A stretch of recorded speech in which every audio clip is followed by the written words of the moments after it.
পরীক্ষা প্রস্তুতি ইউটিউব চ্যানেলে সকল দর্শক বন্ধুকে স্বাগতম। চলে এলাম আবার একটি নতুন ভিডিও নিয়ে, নতুন একটি বিষয় আলোচনা করার জন্য। আজকে যে বিষয়টি নিয়ে আলোচনা করব, সেই বিষয়টি বর্তমানের প্রেক্ষিতে খুবই গুরুত্বপূর্ণ এবং বলতে গেলে ভাইটাল। সেটি হচ্ছে 10 নম্বর, অর্থাৎ সেকেন্ড এসএলএসটিতে এক্সপিরিয়েন্স নাম্বার যে 10 দেওয়ার কথা বলা হয়েছে, সেই 10 নম্বর নিয়ে ফ্রেশার এবং যারা যোগ্য শিক্ষক শিক্ষিকা আছেন তাদের নিয়ে হাইকোর্টে পর্যন্ত মামলা হয়েছে। বন্ধুরা, এই বিষয়েই আমি আজকে আলোচনা করব। তবে আলোচনায় যাবার আগে সকল দর্শক বন্ধুকে বলবো, যারা এখনও চ্যানেলটিকে সাবস্ক্রাইব করেননি তারা চ্যানেলটিকে সাবস্ক্রাইব করে চ্যানেলটির পাশে থাকুন এবং বেল আইকনটি প্রেস করে দিন। আজকে এই যে 10 নম্বরের কথা বারবার সকলের কানে বাজছে, কি হবে, কি হতে চলেছে, 10 নম্বর আগে যোগ হবে না 10 নম্বর পরে যোগ হবে, এই 10 নম্বরের কথা আপনারা ছেড়েই দেন। এই 10 নম্বরের কথা আপনারা তুড়ি মেরে উড়িয়ে দেন, ফ্রেশার হোক আর শিক্ষক শিক্ষিকা হন যোগ্যরা। কেন আমি এমন কথা বলছি, এটাই তো আপনাদের কাছে এখন কৌতূহল জাগছে তো, কেন আমি এই কথাটা বলছি। আরে, আপনি একজন ফ্রেশার ক্যান্ডিডেট, আপনি একজন যোগ্য শিক্ষক শিক্ষিকা ক্যান্ডিডেট। ধরে নেন দুজনেরই চাকরিটা খুবই দরকার, খুবই প্রয়োজন। কারণ বর্তমানের প্রেক্ষিতে একটা চাকরি মানুষকে নিরাপত্তা দিতে পারে, আর্থিক একটা নিরাপত্তা দিতে পারে। সেই কারণে চাকরিটা প্রয়োজন আপনার। এখন এই 10 নম্বর নিয়ে তো মানে সে একটা বিশাল ব্যাপার চলছে, হই হই রই রই, কি হবে এই নিয়ে বেশ চুলচেরা বিশ্লেষণ চলছে। আপনি যদি পানের ঠেকে যান, একটা চায়ের দোকানে যান, একটা কোনো ছোটো একটা গুমটি দোকানে যান, কোনো একটা মিষ্টির দোকানে যান, কোনো একটা বাস স্ট্যান্ডে যান, কোনো একটা ট্রেনের স্টেশনে যান, সেখানে গেলেই আপনি শুনতে পাবেন এই 10 নম্বর নিয়ে হই হই রই রই ব্যাপার। কি হবে, কি হবে, হ্যাঁ, কার দিকে পাল্লা ভারী, এই ব্যাপারটা আপনি একদম সম্পূর্ণ উড়িয়ে দেন। কেন আমি এই কথা বলছি, এই বিষয়টা, এই জটিল একটা বিষয়, এই বিষয়টা কমিশন কিন্তু 1 মিনিটে সমাধান করতে পারে। আপনারা এখন আমাকে কোশ্চেন করতে পারেন, 1 মিনিটে সমাধান করে দেবে? হ্যাঁ, 1 মিনিটে সমাধান হয়ে যাবে। কমিশন পারে 1 মিনিটে সমাধান করতে। কি করে সমাধান করবে? কমিশন নিজেই জানে সমাধান করার পদ্ধতি। আমরা যেমন বিভিন্ন জটিল কাজকে, ধরুন আমি একটা কোনো অঙ্ক নিয়ে বসেছি, সেই অঙ্কটা আমার কাছে খুব জটিল মনে হয়েছে, আমার কিন্তু সমাধানের পথও জানা আছে। আমি কিন্তু সেই সমাধানের পথটি দিয়ে অঙ্কটিকে সমাধান করে দেব। অর্থাৎ সমাধান করার কৌশল, সমাধান করার রাস্তা কিন্তু আমার কাছে আছে। এই কমিশন কিন্তু এই জটিল জিনিসটিকে 1 মিনিটের মধ্যে সমাধান করে দিতে পারে। জিনিসটি কি জানেন? জিনিসটি হচ্ছে সিট আপডেট। এই জিনিসটি হচ্ছে সিট আপডেট। সমাধানের একটাই রাস্তা, সিট আপডেট। আর দীর্ঘ অতগুলো বছর যে পরীক্ষা হয়নি, অতগুলো বছর যে সকল ক্যান্ডিডেট এই বঞ্চিত, সেই দিকটা বিবেচনা করে 2016-র এত বড় চাকরির একটা প্যানেল বাতিল হয়ে গেল, তাদের কথা চিন্তা করে কমিশনের উচিত ইমিডিয়েট সিট আপডেট করা। কেন কেন এই কথাটা আমি বলছি জানেন? এই পরীক্ষাটাকে ঘিরে অনেক লোক স্বপ্ন দেখছে, অনেক লোক স্বপ্ন দেখেছে, তাদের পরবর্তী জীবনের পরিকল্পনা করে নিয়েছে। আর কমিশন একটা এত বছর পর পরীক্ষা হচ্ছে, তার ন্যূনতম সিট দিয়ে এই প্রসেসটাকে সম্পূর্ণ করতে চলেছে। আপনি মনে করেন এই সিট দিয়ে পশ্চিমবঙ্গের এত এত স্কুলের শিক্ষক পূর্ণ হয়ে যাবে? আমি চ্যালেঞ্জ লাগিয়ে বলছি, সেটা অলীক কল্পনা। কারণ যে শিক্ষকের প্রয়োজন, তার 25% শিক্ষকও এই শিক্ষক নিয়োগ প্রক্রিয়াতে যাবে না, পূরণ হবে না। এত পরিমাণে ভ্যাকেন্সি আছে, আমার কথা বিশ্বাস হচ্ছে না? আপনি আপনার পাড়ার স্কুলটাতে যান, দুটো পাড়ার পরে যে আপনার স্কুলটা আছে সেই স্কুলে যান। আপনি যে স্কুলে পড়াশোনা করেছেন, মাধ্যমিক দিয়েছেন, উচ্চ মাধ্যমিক দিয়েছেন, সেই স্কুলে আপনি যান, খোঁজ নেন, দেখুন তো আপনার স্কুলে কতজন টিচারের প্রয়োজন।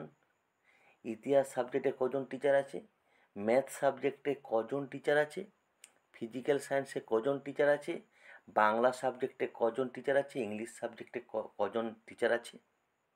কিংবা এমনও তো হতে পারে যিনি বাংলার টিচার তিনি কোনো কোনো স্কুলে আবার নবম দশম শ্রেণীর ম্যাথ নিচ্ছেন। আবার এমনও তো হতে পারে যে একজন ইতিহাসের টিচার তিনি আবার দশম শ্রেণীর ভৌতবিজ্ঞান নিচ্ছেন। বা এমনও তো হতে পারেন কোনো একজন ভৌতবিজ্ঞান টিচার কোনো সে দশম শ্রেণীর বাংলা নিচ্ছেন। এই যে টিচারের সংখ্যাটা বেরিয়েছে, রিক্রুটমেন্ট প্রসেসটা করবেন স্কুল সার্ভিস কমিশন, এই টিচার নিয়োগের পরেও স্কুলগুলোর কোনো পরিবর্তন হবে না। কারণ এক একটা স্কুলে মিনিমাম 4টা থেকে 5টা টিচারের প্রয়োজন।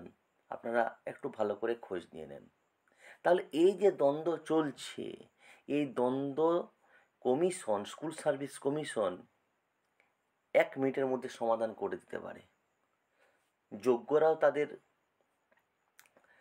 সেই আসন ফিরে পাবে। অবশ্যই যদি আপনার সিট সংখ্যা বৃদ্ধি পায় তাহলে কাট অফ নেমে যাবে। আমি, আপনি, আরও 10টা মানুষও জানে বিষয়টা।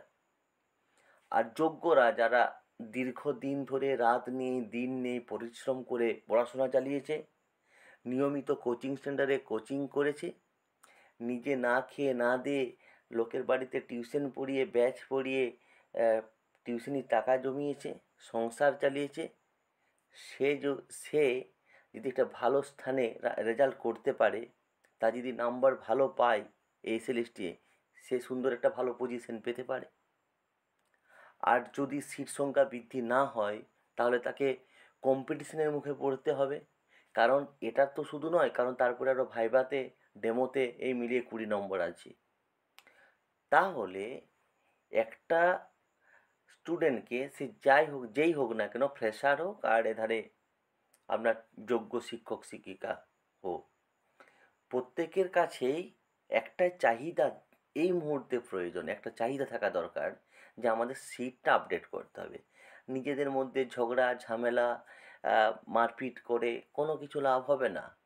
সকলের উচিত যে সিটটা আপডেট করে তাদের এই যে লক্ষ্য, তাদের যে দীর্ঘদিনের আশা, সেই আশাটা পূরণ করা।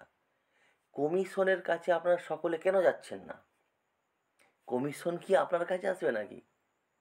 আপনার যদি খিদে পায়, মিষ্টির দোকানের যে মালিক সে কি আপনার কাছে আসবে?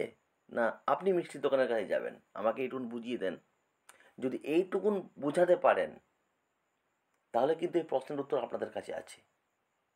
আমি বলবো কমিশন আপনাদের কাছে আসবে না। কেন আপনারা কমিশনের কাছে যাচ্ছেন না? কেন কমিশনের একটা যাত্রা দেখতে যাচ্ছেন, একটা সিনেমা দেখতে যাচ্ছেন, একটা অর্কেস্ট্রার পার্টি হচ্ছে সেখানে যাচ্ছেন, একটা মিটিং মিছিলে বেরোতে পারছেন, কিন্তু আপনার যেখানে চাহিদা পূরণ হবে, যেখানে আপনার ভবিষ্যৎ গঠন হবে, সেই জায়গাতে আপনারা কেউ পৌঁছাতে পারছেন না। আপনারা সকলে একদিন যান, যোগ্য শিক্ষক শিক্ষিকাদের পাশে নেন এবং যোগ্য শিক্ষক শিক্ষিকারও একদিন ফ্রেশারদের পাশে নেন।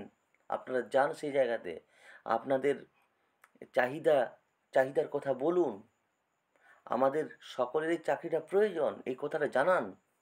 দেখুন আশা করি ফল হবে। কারণ আমরা উপযুক্ত জায়গাতে উপযুক্ত স্থানে আমাদের চাহিদাটা পৌঁছাতে পারছি না। আমাদের কামনাটা বাসনাটা সেই জায়গাতে পৌঁছে দিতে পারছি না।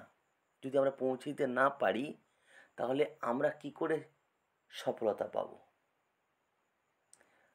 এই কথাটুকুন মনে রাখবেন, একবার গেলাম দুবার গেলাম এর সফলতা আসে না।